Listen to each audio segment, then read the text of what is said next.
Welcome to Money First CEO, the podcast for business owners ready to run their business like a boss and make their money work smarter, not harder. I'm Harman Johnston, bookkeeper, profit first professional, business coach, and mum of two from Sydney, Australia. I've built a thriving business by mastering money habits and systems that create real freedom. This show will help you take control of your finances so you can build a business and life that truly works for you. Every episode delivers one powerful takeaway you can action right away for more clarity, confidence, and cash.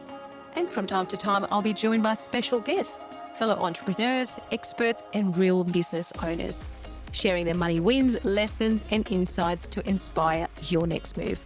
Because when you put money first, you unlock the options and freedom you deserve. So hit follow, grab your coffee, and let's dive in. Hey there, and welcome back to the Money First CEO podcast, where we believe if you put your money first, the rest will follow.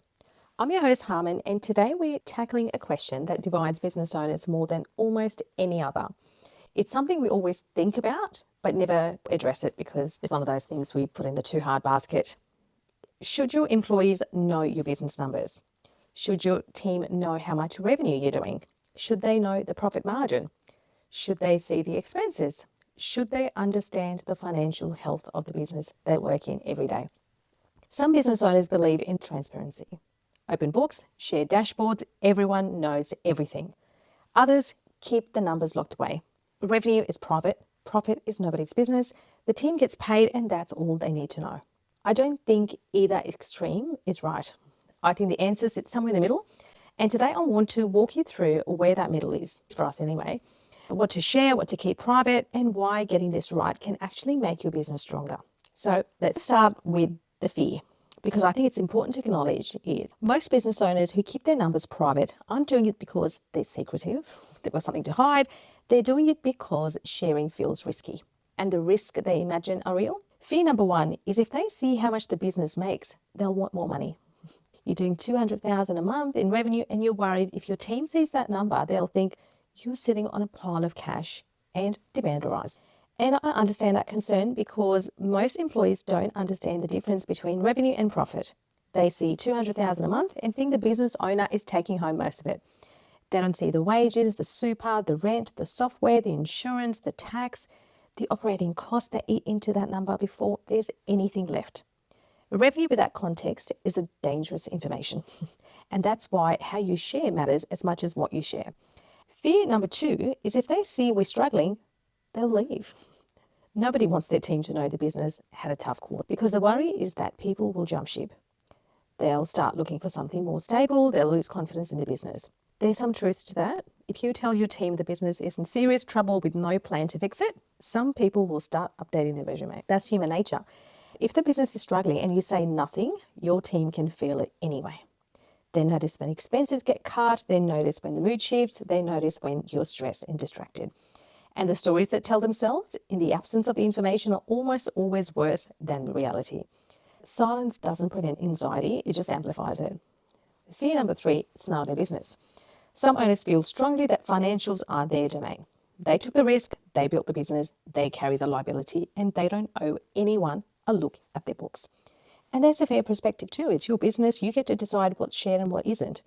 I'm not here to tell you that you have to open your books to your team, but I'm here to suggest that strategic sharing, not full transparency, but targeted visibility can strengthen your business, your team, and your culture. So let's talk about why sharing certain numbers with your team can actually be a good thing.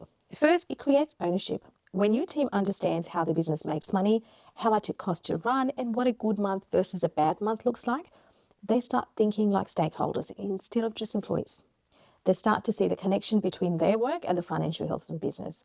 When they understand that every wasted hour, every unnecessary expense, every lost client has a direct impact on the numbers, their behavior shifts.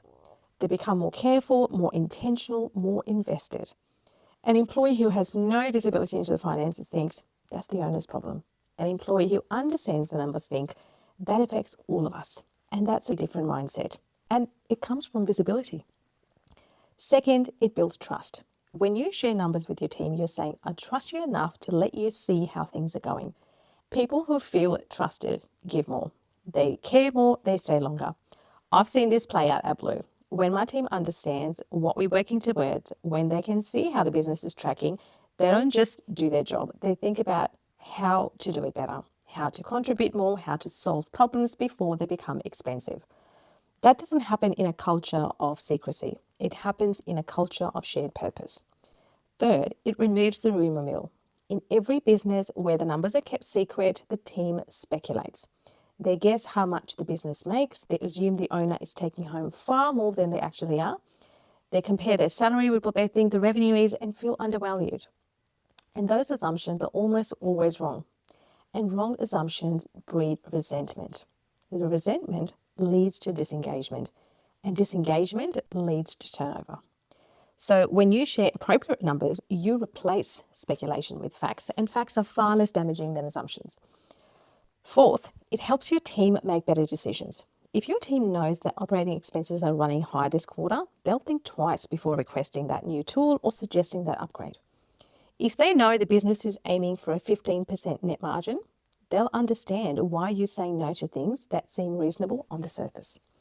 Without context, your team sees you saying no and think you're being tight.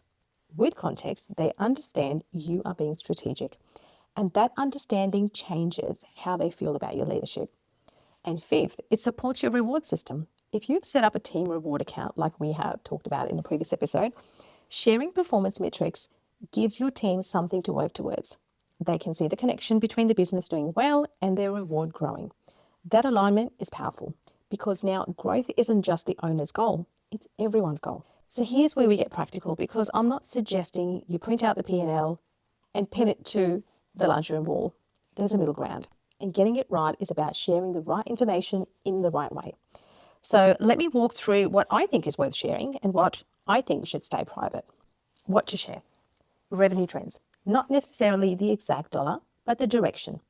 We're tracking 10% ahead of last quarter. This month was a bit quieter than usual, but we're still within our target range. We've had our strongest quarter yet. This gives your team a sense of momentum without overwhelming them with raw numbers. They know whether things are going well, holding steady, or needing attention. Business goals and targets. Where we headed, what you're aiming for this quarter or this year, revenue targets, client targets, delivery goals. When the team knows what the business is working towards, they can align their own effort to it. Without a target, they're just showing up and doing their job. And with a target, they're contributing to something specific. Cost awareness, not the full expense breakdown, but a general awareness of what it costs to run the business.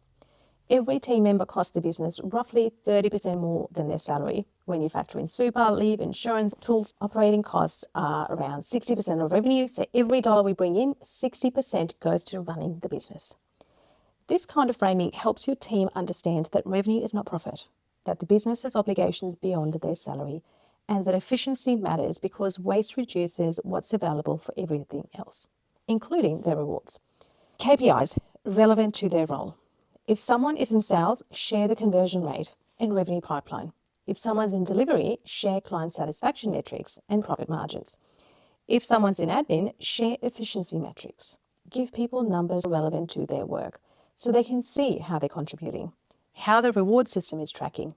If you've got a team reward account set up, share how it's building, not the exact balance, but the direction. The team reward account is growing well this quarter, keep it up. That creates connection between performance and reward without revealing confidential details. Now, what to keep private? Let me be clear about what I think should stay between you, your bookkeeper, and your accountant.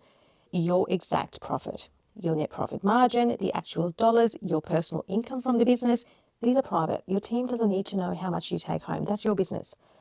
Without proper context and financial literacy, profit numbers get misinterpreted. Your team sees 50,000 in profit and think you are pocketing 50 grand. They don't factor in tax. They don't factor in that some of it's reinvested. They don't understand retained earnings versus cash in the bank.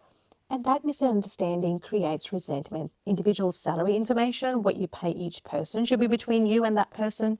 Salary transparency across the team creates comparison and politics. Even in business, with the best intentions, people react emotionally when they discover what their colleague earns.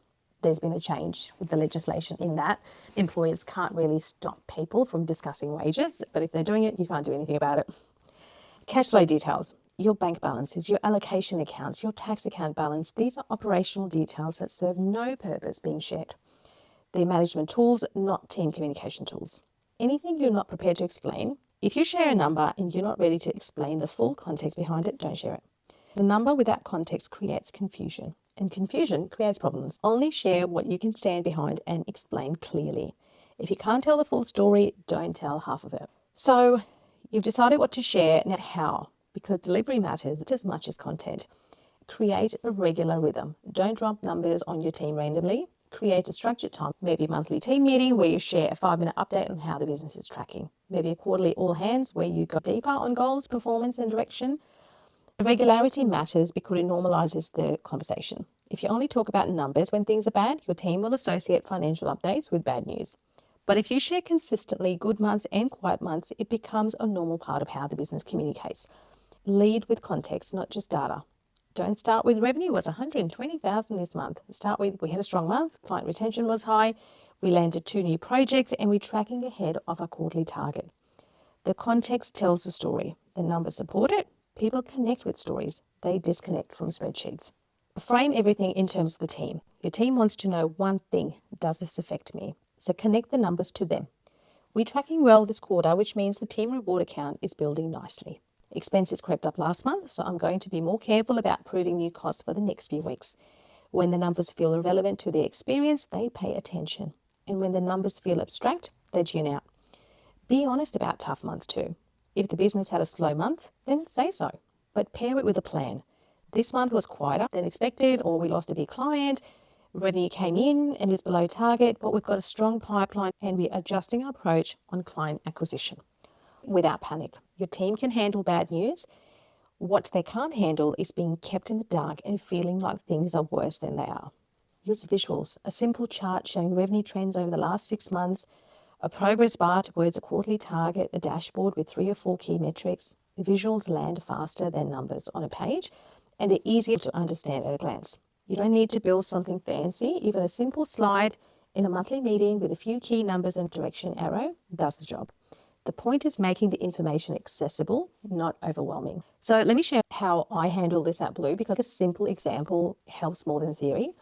I share revenue trends with my team. They know whether we're tracking above or below target. They know what a strong month looks like and what a quiet month looks like. They don't see the exact P&L, but they understand the general direction. I share business goals. They know what we're aiming for each quarter.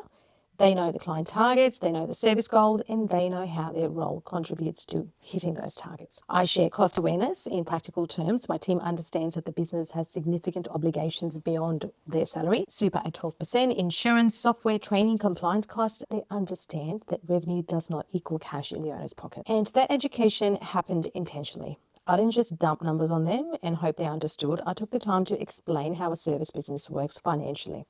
How revenue flows in, how costs come out, how tax works, how profit is generated. Not in a lecture, in a conversation, and over time.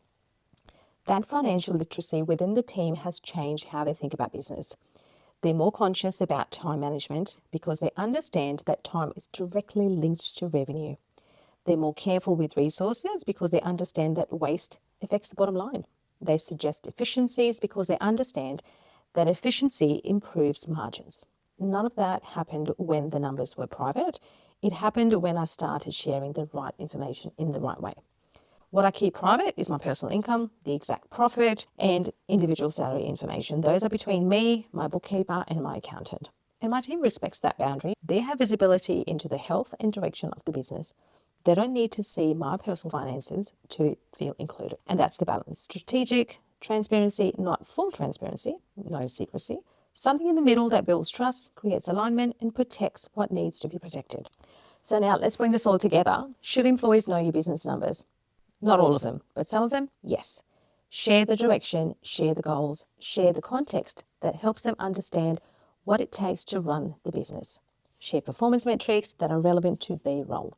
Share enough that they feel included, informed, and aligned with where you're heading. Keep things private that don't serve the team. Your personal income, individual salaries, detailed cash flow. These are management level details that create confusion without context and resentment without education. Share it regularly with context, with honesty, and with the understanding that your team can handle the truth with clarity and a plan. Because a team that understands the financial reality of the business shows up differently.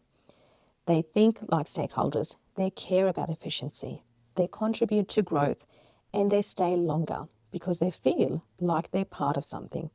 A Money First CEO doesn't hide from the numbers, and they don't hide the numbers from their team either.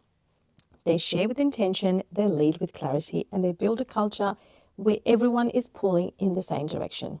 So your one takeaway at your next team meeting, share one thing about how the business is tracking that you haven't shared before. Maybe it's the revenue trend for the quarter. Maybe it's a target you're working towards. Maybe it's what it costs to run the business. Just one thing. See how your team responds and build from there. That's it for today's episode. Keep putting your money first and the rest will follow. I'll see you in the next episode. Thanks for hanging out with me on Money First CEO. If you got value from this episode, hit subscribe, drop a 5-star review, and share it with someone who's building their business too. All the goodies are in the show notes, and you can find me on socials for more tips and tools to help you. Until next time, keep putting money first and the rest will follow.